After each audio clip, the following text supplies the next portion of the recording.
দর্শক বন্ধুরা স্বাগত। কেমন আছো তোমরা? আজ আবারও নতুন একটা রেসিপি নিয়ে এসেছি। সেটা হলো বাঙালির অতি প্রিয় এই বিখ্যাত মিষ্টি ল্যাংচা।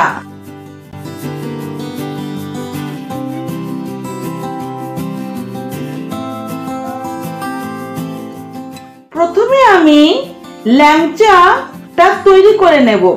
এর জন্য আমি এই 1 কাপ ফুল ফ্যাট গুঁড়ো দুধ নিয়েছি। এই যে এবার একটা বড় থালায় ঢেলে নিলাম। নিয়ে নিচ্ছি 3 চামচের মতো ময়দা। নিয়ে নিচ্ছি সামান্য ছোট এলাচের গুঁড়ো। নিয়ে নিচ্ছি হাফ চামচের মতো বেকিং পাউডার। তোমরা ভুলেও খাবার সোডা দিও না কিন্তু, তাহলে মিষ্টিগুলো ভেঙে যাবে। নিয়ে নিচ্ছি 1 চামচের মতো গাওয়া ঘি। এবার আমি সমস্ত উপকরণগুলোকে একসঙ্গে নিয়ে এরকম করে আঙ্গুল দিয়ে ঘষে ঘষে মেশাতে থাকবো, যতক্ষণ না ব্রেড ক্রাম্বের মতো হয়ে যাবে ততক্ষণ পর্যন্ত ঠিক এরকম ভাবে মেশাতে থাকবো, নইলে মিষ্টিটা ফুলবে না, ভিতরে দলা দলা হয়ে যাবে। এই যে দেখো কি সুন্দর ব্রেড ক্রাম্বের মতো হয়ে গেছে। এবার আমি 1 কাপের মতো দুধ নিয়েছি। এর থেকে 1 চামচ করে নিয়ে আমি ততক্ষণ মাখতে থাকবো যতক্ষণ না হাতে আঠালো চিপচিপে হয়ে একটা নরম ডো তৈরি হয়ে যায়।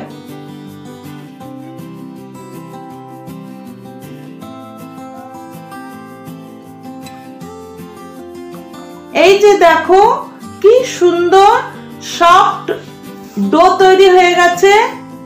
এবার হাতে সামান্য ঘি নিয়েছি। ডো থেকে অল্প করে করে মাখা অংশ নিয়ে হাতের মধ্যে রোল করে এরকম হাতের সাহায্যে লম্বা করে করে একটা ল্যাংচা মিষ্টি তৈরি করে নেব। এতে ফাটল যেন না থাকে। মনে রেখো এই মিষ্টিগুলো পরে চিনির রসে ফুলে ঠিক ডাবল হয়ে যাবে। এরকম করে আমি সবকটা গড়ে নিয়েছি। এই যে দেখো,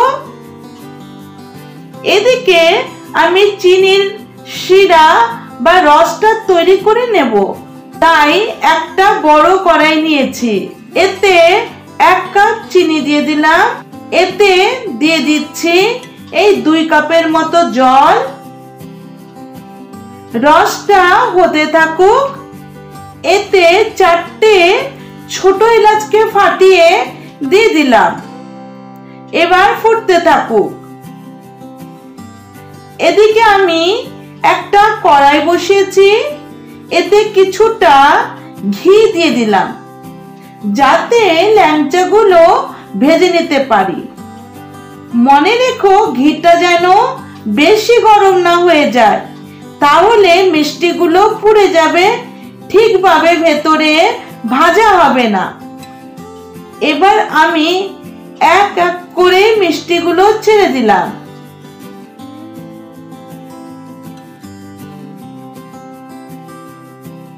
এবার ধিমা আঁচে ভাজতে ভাজতে যখন এরকম ডার্ক ব্রাউন কালার হয়ে যাবে, তখন আমি এই ঘি থেকে বের করে এদিকে ফুটন্ত চিনির রসে সাবধানে ছেড়ে দেব। এই যে এবার মিষ্টিগুলো মনের আনন্দে চিনির রসে ফুটতে ফুটতে ফুলে ফেপে যখন রসে টইটম্বুর হয়ে যাবে, তার মানে হয়ে গেছে। এই যে দেখো কি সুন্দরভাবে রসে ফুলে উঠেছে। মানে হয়ে গেছে। ব্যাস তৈরি হয়ে গেল আমার বিখ্যাত এই বাঙালির অতি প্রিয় মিষ্টি ল্যাংচা।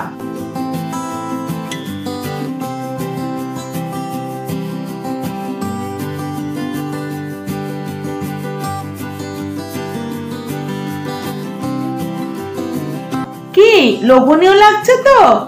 এবার শুধু খাবার পালা। কেমন লাগলো অবশ্যই জানিও। আমি তোমাদের কমেন্টের অপেক্ষায় রইলাম কিন্তু।